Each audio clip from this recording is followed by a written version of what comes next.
Instead, what I got was, this is Mayor, who's a video photographer who's going to be just in the corner. He's not going to be running around, he's taping me now, but he's not going to be running around. That's right. But he's going to be set up over there, facing that way, so as not to blind us. And as we'll come to the different tables, and what I really would like is if you would just take a minute or two and share some sort of memory that you have of my dad, and he's going to put it together in a DVD and upload it on YouTube so that you can all see it. So instead of making anybody get up and do the readings or say anything at church or say anything here, we're going to do it nice and informal and private, but we still want to hear what your memories are and be able to, for my family, on behalf of my family, to be able to watch them later. So I appreciate your patience, and on behalf of my mom, my brother, and all of our family, thank you so much. Peter, did you want to say anything more? Thank you as well, and my mom here as well. So, if you could, first of all, just tell me your name. We'll start with you. I'm Bernie. And spell it, please. B-E-R-N-I-E. Bernie. And your name? Joe Joe. And last name? Polinski, P-O-L-I-N-S-K-I. Great. And if you could keep your mic a little bit just like that, perfect. And so if you could tell me a little bit about your relation to Pete. We'll start with Joe. Okay, well, actually, my Uncle Pete lived with me and my parents and my grandmother for about 7 years till we moved to Philadelphia. And a few things that I remember about that, and because of Uncle Pete and Aunt Vera, I really wasn't allowed to grow up. I'm now 67, but still referred to as Joey. And also, but the famous thing was, every Christmas time, my Uncle Pete would buy me a Lionel, a piece of car for my train set. And the typical thing was I used to love pizza. In those days, I would eat a whole pizza myself. And he'd go, Joey, I can't believe you ate the whole pizza yourself. And I remember my grandmother and my mother always beating on Uncle Pete. Pete, you're getting too old. Get married. Get out of the house. Get married. Get out of the house. That's about all I can remember. Oh, fantastic. Your turn. Go ahead.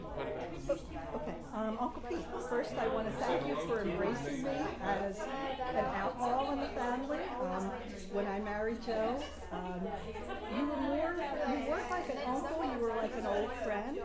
And I always viewed you as an old friend, and I thank you for that. Thank you so much. Okay. Anything else you remember or you want to? One other thing, I remember one weekend my Uncle Pete came home with those flags that you hang on the different places when you have a grand opening and so forth. Well, he gave me like 2 sets, and we put them all up in the yard, and I played with those things for like 3 weeks, being so happy about them. That's all. Thank you. Thank you. Yes. And Pete, I don't know if you know, but you were Joe's mom, Wanda's favorite brother. Yeah, she just loved you dearly, and it was always, oh Pete, we have to remember Pete's birthday, we have to go visit Pete. So we went to Orlando, and I think you were the biggest Mickey Mouse I've ever met. And you toured us. You were the fantastic tour guide of Disney World, and we'll miss you dearly. We'll miss. I know as years go by, we didn't stay as much in touch, but you don't know, when I turned 65 in November, we were planning to come surprise you in Vera with a visit. So we'll visit you emotionally, and we'll visit you physically. So love you, and you're up with the rest of your siblings. Plan around. Okay. Thank you so much. We'll see your name.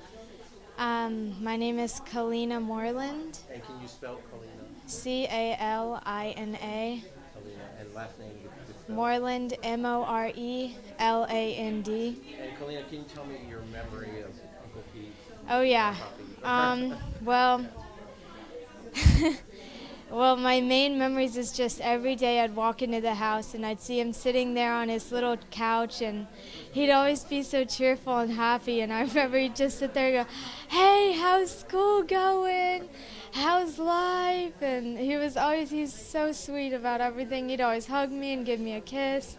And I remember too, during especially like holidays and stuff, with like Christmas, we'd always joke around about like getting coal and being bad and all this funny stuff. And he's just so sweet. He'd tell us all the stories of all like in World War II, whatever, when he fought and stuff, like all this stuff. He'd tell us about him driving the tanks, and it was crazy, it really was. And he definitely is a hero, and he really will be missed. And I just want him to know that me and Kimber, everyone, we dearly love him, and that we will one day be with him, and that I hope he's watching down and looking at this, and I hope he's proud of it. So that's it. He will be. Thank you so much. Well, I am recording anytime. Do you want me to hold it? Sure. That'd be good, yeah. Well, we used to have lots of memories with Grandpa. Whenever we would both be down in Florida at the same time. I think probably the most memorable ones is when we used to do the fashion shows. Oh yeah. Down the hallways of our grandparents' house. So like, sometimes they were, Grandma's clothes or even Grandpa's clothes. Other times it'd be like coming back from Black Friday shopping and model everything we bought for them. yeah. And Grandpa would always make a comment every single time. Like some of them, he would be like, he was so like straightforward about it too. It's hilarious. Like he would be sitting there and be like, "Oh, that's nice," and then we'd always be like, "Well, what do you think?" And then, "That one's okay," or so many different things. I mean, I know he enjoyed it. Yeah. He's always Definitely. yeah. I just remember him being like, "Ooh, nice girls, like looking nice," you know. Of course. He was such a great grandpa to both of us. Oh yeah, So, he really was. we have so many memories. Oh yeah. So many.